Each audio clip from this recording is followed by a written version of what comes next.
Seguimos en Monitor Económico, aquí a través del canal 5 Días. Estamos hablando en esta jornada respecto a la situación en la que se encuentra un sector muy importante para la economía, que es el sector supermercadista.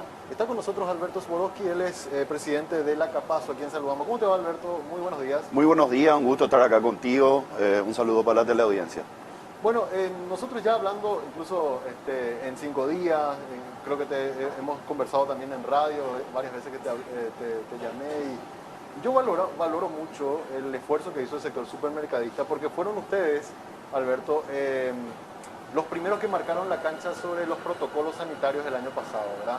Los supermercados fueron uno de los pocos sectores que no paró, ¿verdad? Y después el resto de la economía, el resto de los segmentos, los supermercados, los hoteles, todos vieron cómo los hoteles y los restaurantes, quise decir, vieron cómo los super establecieron los protocolos de ingreso, lavado de manos, el control de la temperatura, marcar en el suelo los espacios en los que uno se podía mover.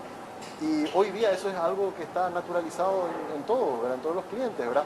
Eso fue un proceso bastante interesante que tuvieron ustedes el año pasado. Totalmente, fue un proceso y sobre todo un proceso bastante rápido, ¿verdad? No te olvides que desde el día 1 tuvimos 2 o 3 días para adaptarnos. Cierto. No había que aglomerar gente adentro de los supermercados, la gente tenía que desinfectarse las manos para entrar. Luego allá por abril implementamos el uso obligatorio de tapabocas para el ingreso de los negocios, fuimos los primeros. De hecho, como bien lo dijiste, a partir de los protocolos del supermercadismo se desprenden, digamos, los demás que se utilizan para el comercio y los restaurantes, ¿verdad? Hay que destacar también que en muchos otros países esto no se hace. No se hace con la rigurosidad que nosotros estamos haciendo, que es la de la obligatoriedad del lavado de manos, la desinfección de los carritos, ¿verdad? O sea, eso ayudó.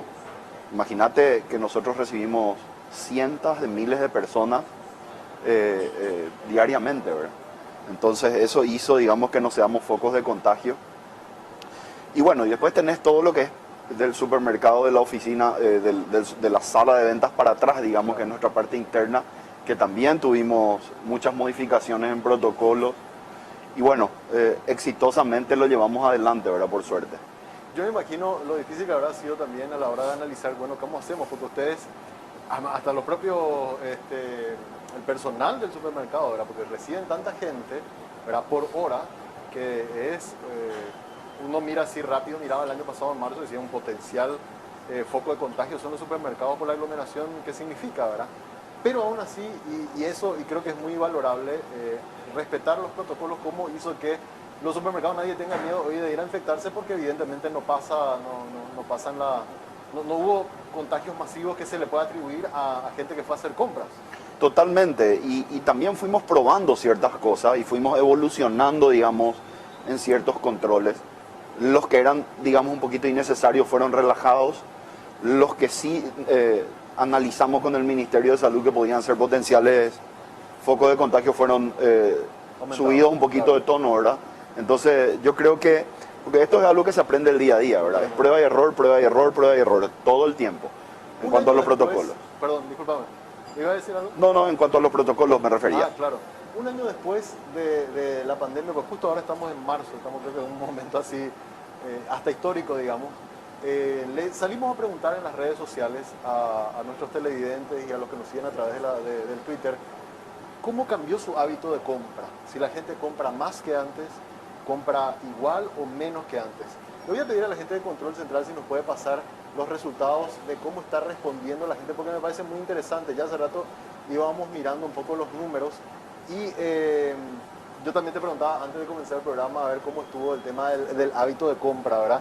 Y acá tenemos los números, vamos a ir mirando. Tenemos 43%, la gente dice que compra menos, ¿verdad? En un 42% compra igual y un 14%, solamente 14% dice que compra más que antes. Cuando ves estos números, porque tuvimos una alta participación en este sondeo en redes sociales, ¿ustedes notan eso también en el comportamiento y en la facturación que están teniendo, Alberto? Sí, totalmente. Nosotros estamos con números negativos desde que comenzó la pandemia hasta hoy. versus años anteriores, ¿verdad? Claro. O sea, los comparativos, de hecho, del año pasado lo hicimos contra el 2019 mes por mes. Ahora vamos a comenzar a compararnos ya a pandemia versus pandemia. Claro. A partir de marzo cerrado, digamos que yo te puedo decir, bueno, marzo de pandemia con marzo de pandemia del 2020, ¿verdad? Ahí vamos a comenzar a comparar pera con pera, como se dice. Y bueno, es increíble cómo nosotros estamos y compartimos totalmente esto que la gente este está sondeo es directamente... Porque ahí hay un 43% que dice compro menos. Sí. O sea, No solamente sí se compra... siente... Sí, te voy a explicar por qué. La frecuencia de compra de la gente ha disminuido bastante. Aquel que iba 2, 3 o 4 veces por semana al supermercado a comprar empaques, digamos, un poquito más chicos, hoy va una vez. Entonces, ¿qué pasó? La cantidad de tickets o transacciones al día cayó bastante. Aumentó un poco el ticket promedio, pero esa elasticidad no, digamos que no llegó a los mismos niveles en valor total. Tickets multiplicado, digamos, por la cantidad del valor del ticket promedio. Entonces, ahí nosotros notamos justamente la caída de la menor compra, ¿verdad? Así mismo.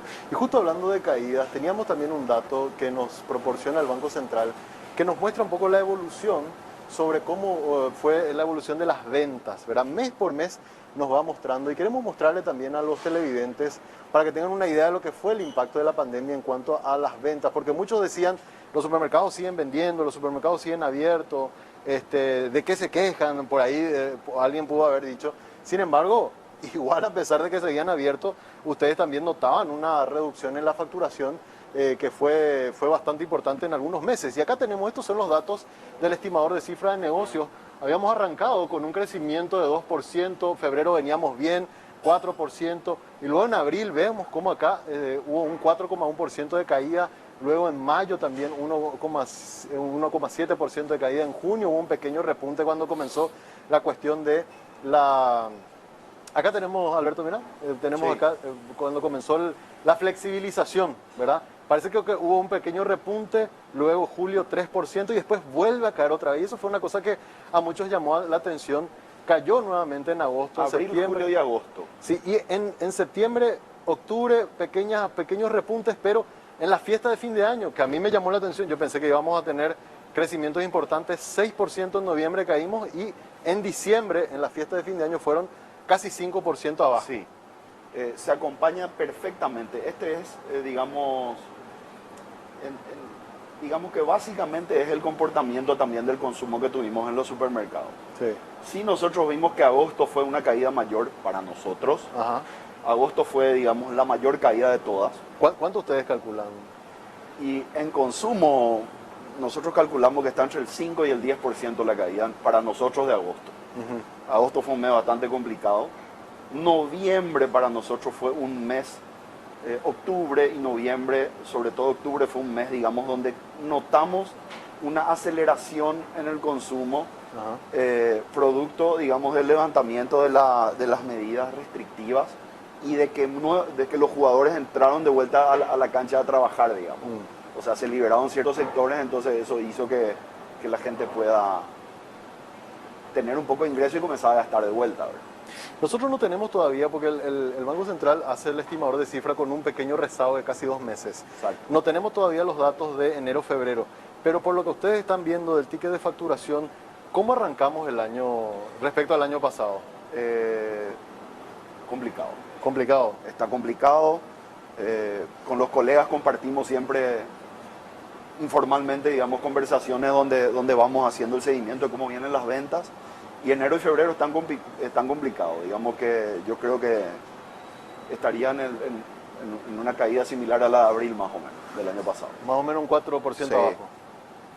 Ahora, eso se da por el factor de que la gente hay menos plata en la calle, o también, porque hace rato me expresaste tu preocupación fuera de aire de la cuestión del contrabando, que quizás pueda ser como una válvula de escape para mucha gente también que va y opta por comprar en la calle. Vos sabés que son las dos cosas. Obviamente hubo una caída de consumo fuerte, la economía estuvo cerrada mucho tiempo y eso repercute, ¿verdad? Por eso yo digo, las recuperaciones no son inmediatas y los daños sí son inmediatos cuando uno Claro. Digamos, tiene una caída del consumo y un cierre de la economía, que si bien podemos discutir si era o no necesario, había que hacerlo, o sea, lo hicieron todos los países. No sé si en la medida en que se hizo, eso obviamente con el diario del lunes es fácil sacar las conclusiones, ¿verdad? Pero en su momento yo creo que habrá sido todo un paradigma para todas aquellas personas que tenían que tomar esa decisión.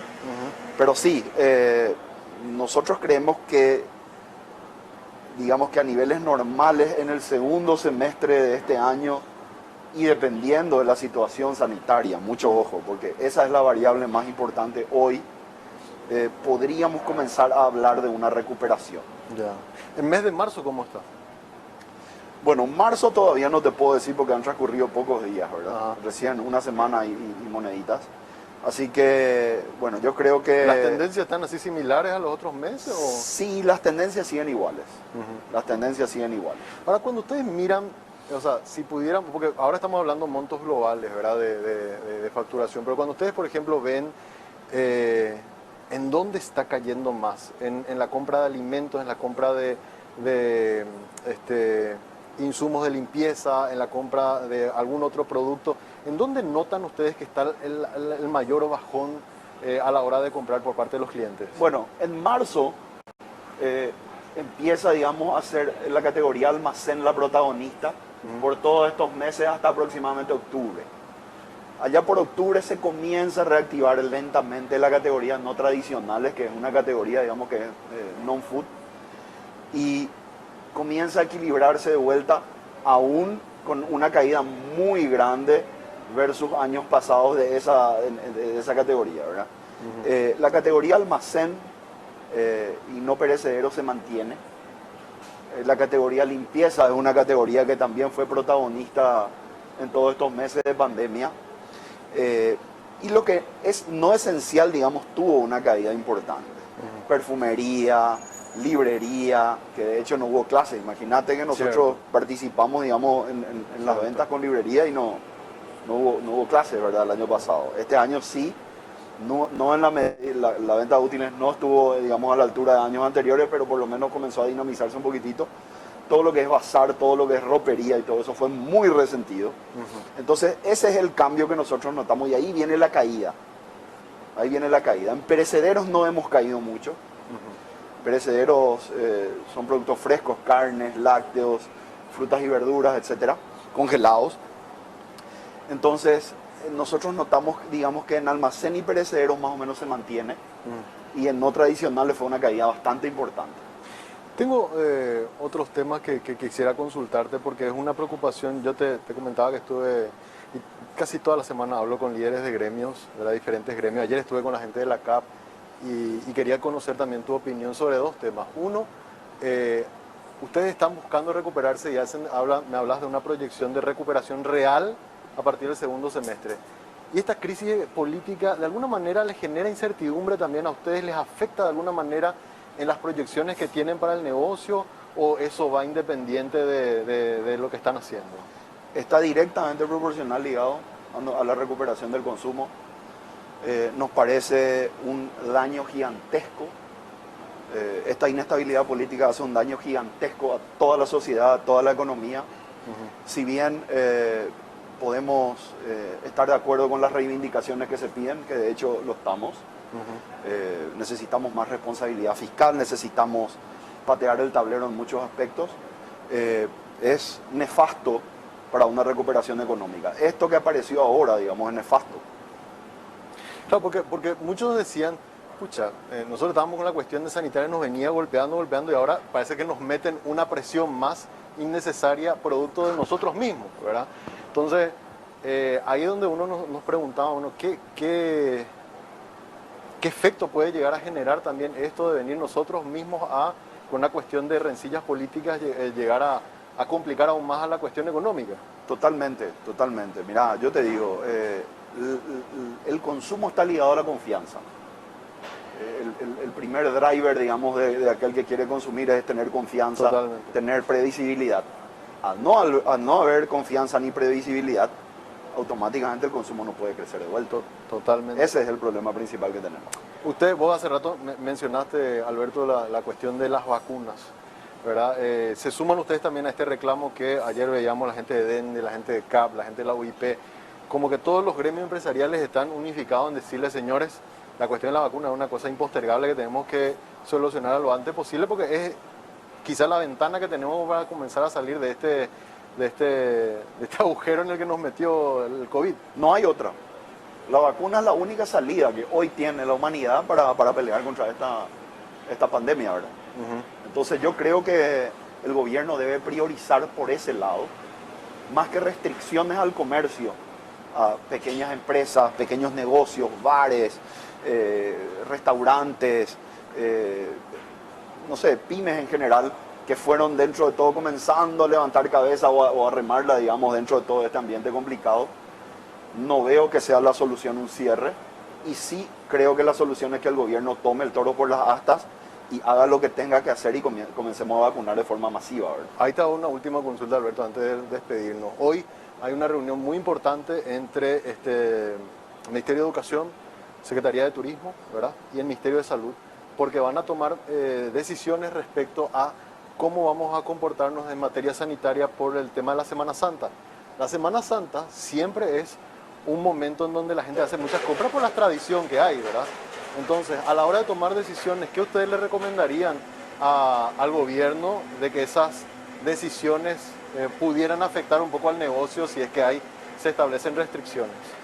En primer lugar, ya lo tenemos comprobado, digamos, que las mesas de diálogo son lo ideal. Entonces se llega a un equilibrio, y si bien podemos, o aquel gremio, digamos, que tiene que pelear por sus intereses, luchar, digamos, en esa mesa, finalmente se saca un consenso, ¿verdad? Claro. Que es un consenso que puede ser llevadero en el tiempo, ¿verdad? Entonces yo creo que hay que apostar al diálogo y no que el gobierno no tome ninguna medida sin consultar a los gremios, o por lo menos sin negociar, y que los gremios ocupen todos los espacios como para poder dar sus puntos de vista, ¿verdad? Algunos gremios nos decían, no impongan más restricciones, pero sí aumenten el control, porque con las medidas que ya están dispuestas de horarios para ciertas cosas, si eso se cumpliera a cabalidad, que vemos que hay mucho desborde en algunas cosas, no tendríamos quizás la alerta roja que estamos teniendo hoy en materia sanitaria. Totalmente, totalmente. Mira, y también no culpemos solamente al gobierno, no culpemos solamente a los gremios, no culpemos. Cada persona tiene que, dentro de su ámbito laboral, familiar, social, debe poner de sí, ¿verdad? Entonces, si hay responsabilidad en ese sentido, yo creo que las cosas van a mejorar. Alberto, te agradezco muchísimo por venir a participar con nosotros aquí en Monitor Económico. Nos encantó poder mirar los números, poder compartir con ustedes. Y bueno, estabas invitado a poder volver con nosotros cuando tengamos ya los datos actualizados del 2021. No, con mucho gusto, siempre a las órdenes, un gusto siempre estar con ustedes. Y un saludo para la teleaudiencia. Muchas gracias. Hacemos una breve pausa, a la vuelta venimos con la parte final del programa.